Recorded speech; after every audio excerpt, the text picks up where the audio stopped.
Meus amigos, sejam mais uma vez bem-vindos ao canal. E o propósito desse nosso pequeno vídeo é tecer algumas considerações sobre o quanto o despreparo, né, a impetuosidade irrefletida, a falta de tato político de um governante podem efetivamente levar um país à desgraça, como é o caso da Ucrânia atualmente, né?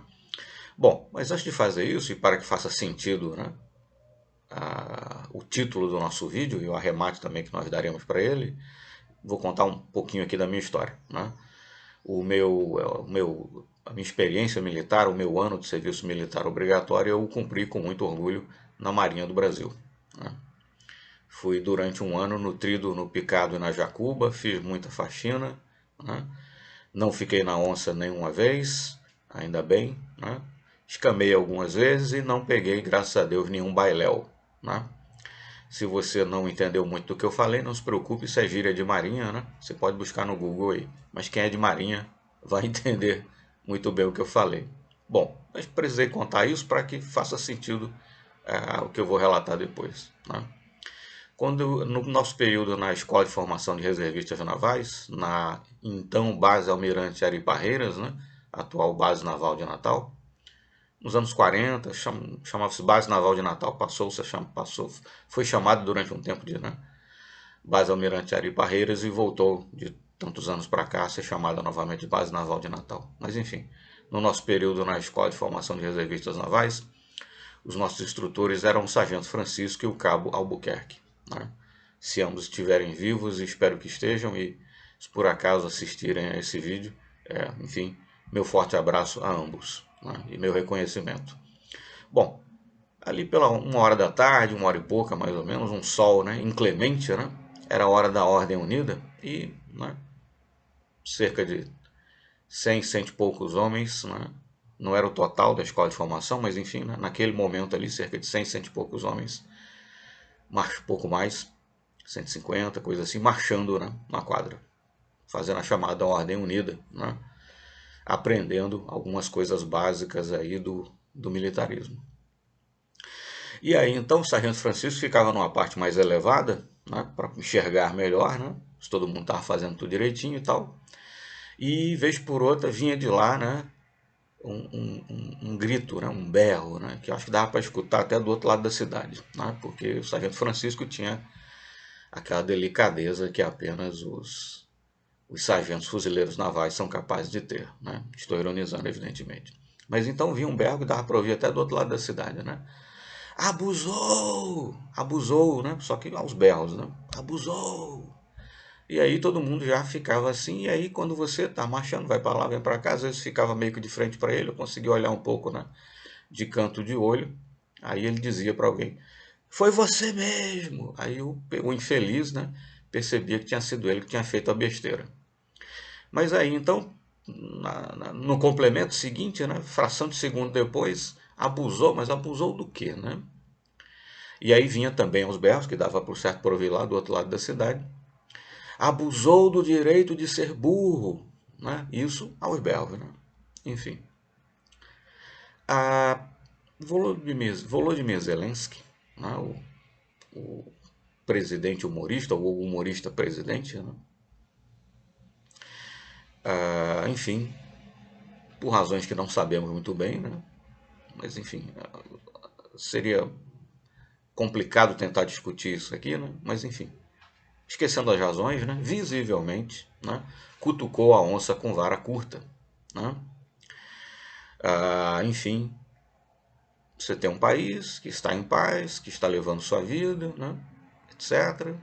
Enfim, e em vez de se preocupar em melhorar as condições de vida dos seus habitantes, isso, aquilo, outro, vai se preocupar logo com, né, vamos entrar na OTAN, vamos provocar a Rússia, né? Ao longo dos anos, né, avisos foram dados, quando o Volodymyr, inclusive, ainda não era o presidente, mas enfim, né, também depois que ele assumiu a presidência, avisos foram dados, etc. O problema da Rússia, entre aspas, era simplesmente que a Ucrânia não entrasse na OTAN, né?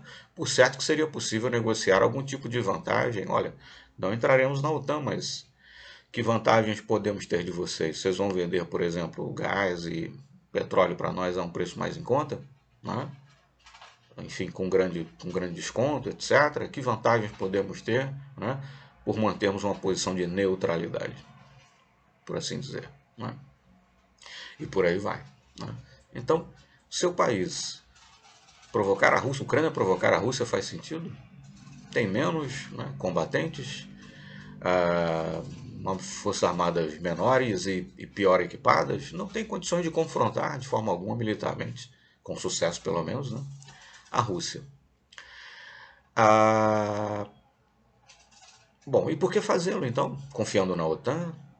A OTAN, por sua vez, na verdade, insuflada pelos Estados Unidos, que os Estados Unidos visivelmente parece que queriam, porque queriam, né, que houvesse uma guerra de procuração aí com a Rússia via a Ucrânia. Teria sido por isso, né, que o Joe Biden saiu tão apressadamente, né, do Afeganistão, né, para deixar de gastar dinheiro no Afeganistão e aí ter tropas e dinheiro sobrando, digamos assim, para investir numa guerra ali na Europa. Enfim, não vamos especular, né? Mas o fato é que tudo isso foi insuflado pela OTAN barra, né, na verdade, Estados Unidos, né? A Alemanha, até porque depende do gás da Rússia, não se interessa, não tinha grande interesse, né, em conflito com a Rússia. A própria França, que vantagem, que ganho teria, né? A Itália, quer dizer, ficando aí só com os principais países da OTAN, os outros menorzinhos, então, pior ainda, né? Os mais pobres, então, pior ainda, quer dizer, bom, mas por que isso? A Rússia está lá no canto dela, digamos assim, né? Ou, e aí, abrindo um parênteses, sem enveredar por aí, que o propósito não é exatamente, o propósito do vídeo não é analisar isso, né? Os Estados Unidos vendo claramente a perda progressiva da sua hegemonia no cenário mundial, né? Aí a ascensão da China e da Rússia, né, tentou barrar pelo menos um deles, criando-lhe um problema, sim, enfim, não especulamos, como disse, né, mas é uma linha de raciocínio interessante. Mas fato é, e ficando aí no caso específico da Ucrânia, né, que o Volodymyr Zelensky, né, usando aí da sua impetuosidade pouco raciocinada, né, talvez acreditando em promessas que lhe fizeram nos bastidores, não sei, né, mas enfim, usando de sua inabilidade política, né, sem dúvida, diria eu, o grande responsável pela Ucrânia estar atualmente sendo invadida pela Rússia e sofrendo consequências, né? Evidentemente, pessoas morrendo, a infraestrutura sendo destruída, que vai ocasionar um prejuízo gigantesco e por aí vai, né? Não precisava isso, né? Se você não tem condições e nem tem motivos, na verdade, para confrontar militarmente a Rússia, por que fazê-lo? Por que não manter uma posição de neutralidade, negociar com outros países da Europa, negociar com a Rússia, tentar conseguir para o seu país o máximo de vantagens que fosse possível por manter uma posição de certa neutralidade e principalmente manter o seu país fora de uma guerra absolutamente indesejável e desnecessária, né? Desnecessária. Tudo isso, a meu ver, o principal responsável pela invasão da Ucrânia é o seu próprio governo, né? Capitaneado aí pelo Volodymyr Zelensky. Não sabemos exatamente quais são as forças que estão por trás dele, né? E que o insuflaram, por sua vez, a proceder de certa forma, né? Não necessariamente tudo saiu exatamente da cabeça dele, mas enfim, ele é o presidente, né? Ele é a figura que resume, que simboliza, né, o poder político na Ucrânia. Então, joguemos sobre ele a responsabilidade. E aí, arrematando então e justificando, né, a história que eu contei e o título do nosso vídeo, com certeza, né, se pudesse falar algo para o Volodymyr Zelensky, o sargento Francisco diria aos berros, né, que daria para ouvir, da Ucrânia até Moscou, né, abusou, né, abusou do direito de ser burro. Meus amigos, muito obrigado então e até o nosso próximo vídeo.